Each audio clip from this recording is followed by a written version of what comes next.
At the end of the day, like they always say, it comes down to one thing: money. And that's exactly what we're seeing here. I am not trying to scare anybody or run down a rabbit hole full of conspiracy theories, but I will tell you that whatever the media is saying right now that's going on with chickens in the United States does not add up.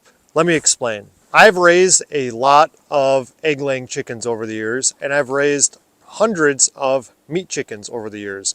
So this issue going on right now that the media is saying, whether it's avian flu or bird flu, whatever you want to call it, only affecting egg-laying chickens, or at least mostly affecting egg-laying chickens, doesn't add up. Because I can tell you one thing: chickens that get sick the most and die the most frequently are absolutely meat chickens.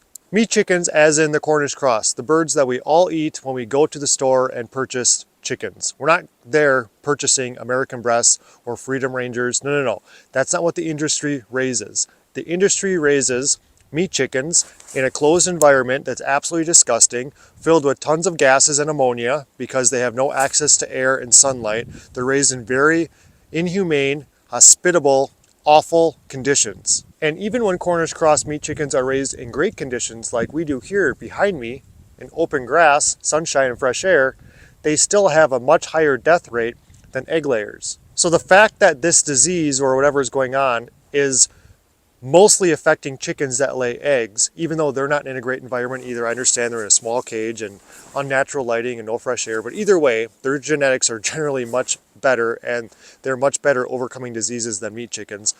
The meat chickens should be affected too, so we should see the cost of chicken meat going up a lot too. And maybe it has a little bit, but it has not doubled or tripled or even quadrupled in some cases like eggs have. And it's not even that egg prices are just a little high right now. They are shockingly high. The grossest, cheapest, worst eggs you could possibly buy, like a little while ago for like $2 or $3 a dozen, GMO, stuff you get at a gas station, that stuff is going for like $7 or $8 a dozen some places around me, which is insane. Don't buy those eggs. Don't support that. I would also like to point out that I am willing to change my mind based on new information. But all of the information that I currently have at the time of this video, all of the evidence I've been looking at tells me that the media has been lying to us about what's really going on with these chickens that ultimately affects the chicken eggs that so many people purchase at the grocery store. The other reason why I don't believe what the media is telling us about chickens in the United States, other than the fact that the media often lies about everything, is because we don't see this issue happening in other countries like we do in the United States. There are some issues in other countries, but not nearly as bad as the US right now. I'm not talking about Europe or other countries across the pond. I'm talking about Canada and Mexico, neighboring countries. Please don't misunderstand me. I am not saying that there is no bird disease or something going on. There probably is. But what I am saying is there's something going on that's much more than that they're not telling us about, and it's concerning. So my solution to these problems like this, in not trusting grocery stores and big food chains and supply chains, is to grow chickens yourself and have your own eggs. Have your own chicken meat by ordering chicks from hatcheries. Don't rely on grocery stores as much as you used to. Now, we rely on grocery stores, absolutely, but we rely on them less and less each year, and that's the homesteading model. And my recommendation, if you really want food freedom and health freedom, is to get away from what everybody else is doing and be a little bit more self-reliant and responsible for yourself and your family. The chickens we have behind us, these 13 right here, I have a lot of confidence in these birds because they're hardy, they're great for kids, they give us plenty of eggs, and some of them are capable of raising their young. And I think that's something that we should look into as a community of homesteaders. So we got chickens behind me that help me and my family and add amazing compost using permaculture chicken methods to our garden right next to the chickens. Then we're going to have on the north side of our property a production flock that is specifically for selling eggs and helping our local community, family, and friends. One thing to also keep in mind is if you're waiting for egg prices to go down, you're probably going to have that happen.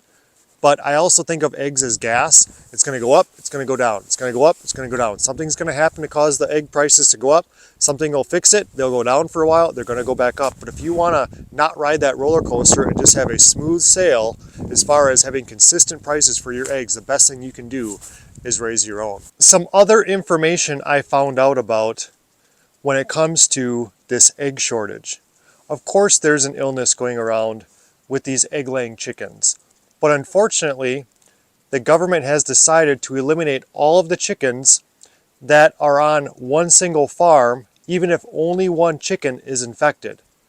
That has the potential of killing thousands upon thousands and thousands of chickens. And then using the US tax dollars, these farmers are being compensated because the government is mandating that these chickens be killed. And I don't blame the farmers at all. They're just complying with what the government basically tells them to do. And I just want you to know that I don't think that killing thousands upon thousands of chickens because one or two are infected is the right thing to do.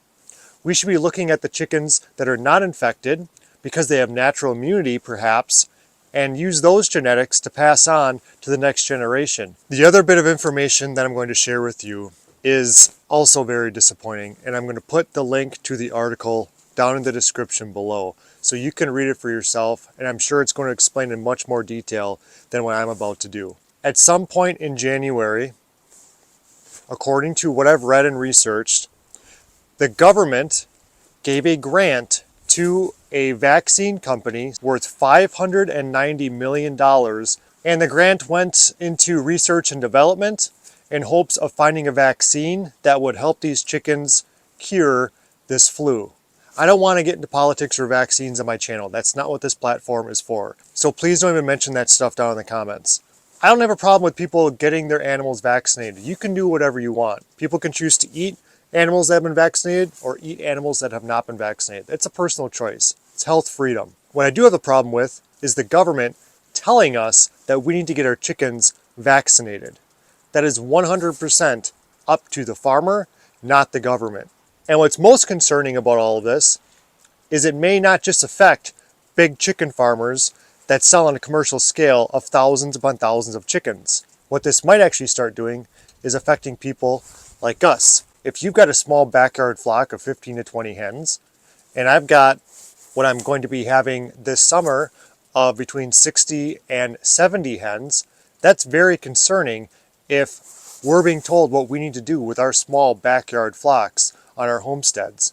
I'm not okay with that. So by the government taking out all of these chickens, that creates a cause for more money to go into research development of these vaccines. I think what's happening is we're going down a really not great path here, and it's going to negatively affect us in the future. And what I really hope in the future is that we are never required to vaccinate our animals on our homesteads, especially on small homesteads like mine or maybe even yours. And again, to be clear, I'm not saying you shouldn't get yours vaccinated. I am not saying you should not eat animals that have been vaccinated. That's completely up to you. I just don't like the governmental intervention on small homesteads, especially deciding what we need to do with our animals that are not negatively affected by any illness to begin with. I believe that is wrong. And at the end of the day, who benefits the most from mandating vaccinations? It's the vaccine companies. It's governmental employees that push for vaccines and support these vaccine companies. That's the issue. That's the problem here. At the end of the day, like they always say, it comes down to one thing: money. And that's exactly what we're seeing here. I wish I was wrong, but I don't think I am. Please let me know your thoughts down in the comments below.